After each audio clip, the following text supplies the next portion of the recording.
fans are. I mean, thank you everyone. இங்க நிறைய பேர் எனக்கு ஆக்சுவலி தெரியும், முன்னாடியே மீட் பண்ணிருக்கேன். எல்லாரும் வந்ததுக்கு ரொம்ப ரொம்ப நன்றி. Thank you so much. என்னப்பா பண்ணும் தமிழ்ல பேசணுமா? வந்த சரிம்மா. உன்னை பார்த்தா அந்த சிம்பு கூட வர மாதிரியே இருக்கு. சரி, ஓகே. எல்லாருக்கும் நன்றி வந்ததுக்கு. முதல்ல நான் எதிர்பார்க்கவே இல்லை இவ்வளவு பேர் வருவீங்கன்னு.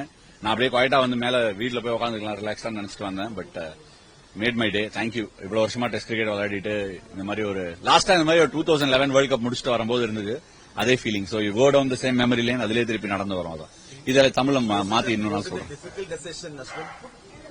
For what? No, actually, I mean, it's not. To be honest, I don't know, it's emotional for a lot of people. It will be emotional. Maybe it will sink in, but for me, personally, I think it's a great sense of relief and satisfaction. When did you decide to? It's very instinctive, yeah. It's been running in my head for a while, but it's very instinctive. I just felt on day 4 and just called it on day 5. That's it. Tell us about the moment you had that 10-wicket streak. Which one? The first one. First 10 wicket, ஞாபகமே இல்லை எப்ப எடுத்தேன். To be honest right, நம்ம எல்லாருமே வந்து நம்ம கரியர்ல we all keep going through a lot of things. இது கிரிக்கெட்டருக்கு மட்டும் இல்ல, பட் ஜென்ரலாவே சொல்றேன். எனக்கு வந்து ஒரு லாஸ்ட் 2 இயர்ஸாவே வந்து நான் என்னெல்லாம் பண்ணிருக்கேன். நைட்டு தூங்க போதெல்லாம் விக்கெட் விழுந்தது, ரன் அடிச்செல்லாம் ஞாபகம் வரும். பட் அதெல்லாம் வரதே இல்லை ஒரு 2 இயர்ஸா. சோ அதுவே ஒரு கிளியர் இண்டிகேஷன் தட் நம்ம வந்து அடுத்த பாதைக்கு போனோம் அப்படிங்கிறதுக்கு. சோ என்ன பொறுத்த வரைக்கும் அவ்வளவு பெரிய முடிவு இல்லை, நம்ம அடுத்த பாதைக்கு தான் போறோம். we are not done with anything. என்னங்க இனிமே முடியாது இல்ல, பட் அவ்வளவுதான். எனக்கு ஒன்னும் ரிக்ரெட் இல்லை. I have 0 regrets. அந்த மாதிரிலாம் வந்து நான் நிறைய பேரை பாத்திருக்கேன், டிஸ்டன்ஸ்ல இருந்து பாத்திருக்கேன், ரிக்ரெட்ஸோட இருப்பாங்க. அந்த மாதிரி ஒரு லைஃப் வாழறதுக்கு நான் தயாரில்லை. எனக்கு ரிக்ரெட்ஸே கிடையாது. என்னங்க பார்த்தா தெரியலையா? சிரிச்சுனே இருக்கேன். இதுக்கு மேல என்ன வேணும்? ஒண்ணுமே கிடையாதுங்க. சும்மா இருக்கணும் கொஞ்சம் நல்லா. தானே சும்மா எனக்கு சும்மா இருக்கிறது தான் வந்து ரொம்ப கஷ்டமான விஷயம். சோ அதுதான் கொஞ்சம் ட்ரை பண்ண போறேன்.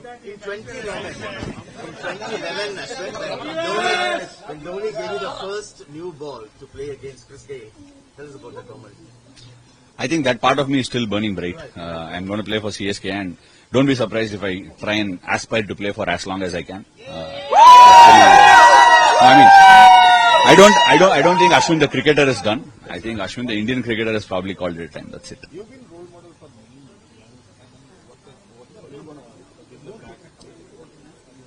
In my own small way, நான் என்னோட சின்ன வயல பண்ணிட்டு தான் சார் இருக்கேன். அகாடமி ஒரு 13 இயர்ஸா நடத்திட்டு இருக்கேன். அது மட்டும் இல்லாம இன் மெனி வேஸ் நான் வந்து நிறைய கிரிக்கெட்டர்ஸ் ஸ்கவுட் பண்ணிருக்கேன். டிஎன்பிஎல் ரெகுலரா விளையாடுறேன். என்னோட கான்ட்ரிபியூஷன் என்ன, நான் நிறைய இடத்துல விளையாடுறதே ஒரு என்னை பொறுத்த வரைக்கும் என்னோட நாலேஜை பாஸ் ஆன் பண்றதா கான்ட்ரிபியூஷன். நான் எல்லாருக்கும் சொல்லிக் கொடுக்குறேன், ஸ்டேஜ் எல்லாம் திறந்து சொல்லிக் கொடுக்குற அளவுக்குலாம் ஒன்றும் இல்லை. But as a cricketer I feel நம்ம என்ன பண்ண முடியும்னா சின்ன கேம்ஸ் எல்லாம் கூட விளையாடுறது தான் நம்ம பண்ற கான்ட்ரிபியூஷன் நான் நினைக்கிறேன். டெஃபினட்டா அகாடமி போறது, இங்க இப்ப தமிழ்நாடுல யார் அண்டர் 19 விளையாடுறாங்க, அண்டர் 17, நம்மளோட வாழ்க்கையில யாரெல்லாம் வந்து டச் பண்றாங்களோ அவங்களோட வாழ்க்கையை நம்ம தொட்டாலே போதும் நான் ஃபீல் பண்றேன். இல்ல அது இப்பதான் ஆரம்பிச்சிருக்கு. அது இன்னும் I think it's a long way to go. இன்னும் நிறைய பண்ணலாம் நான் நினைக்கிறேன். சென்னையில மட்டும் இல்ல, தமிழ்நாடு முழுக்க பண்ணணும், இந்தியா முழுக்க எத்தனையோ கிராமப்புறங்கள் இருக்கு. எல்லா இடத்துலயும் பண்ணணும்னு எனக்கு ஒரு ஆசை. தெரியல, இது எல்லாத்துக்குமே லைஃப் எனர்ஜி தாங்க வேணும். அவ்வளவு எனர்ஜி நம்ம கிட்ட இருந்தா கண்டிப்பா பண்ணலாம். You have come up the hard way from a humble beginning to becoming a star in the Indian team. What's your message for aspiring cricketers? I don't think I'm in a mind space to give any message to an aspiring cricketer right now. See, look, honestly, I just wanted to take a few questions, but I'll take probably one or two more questions and maybe done. Nothing, just turn up. That's it. What else? So delighted. That's where I began, and I would like to wear the yellow jersey and go there again. I'm so glad they picked me.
Don't miss out. Log on to oneindia.com for more updates.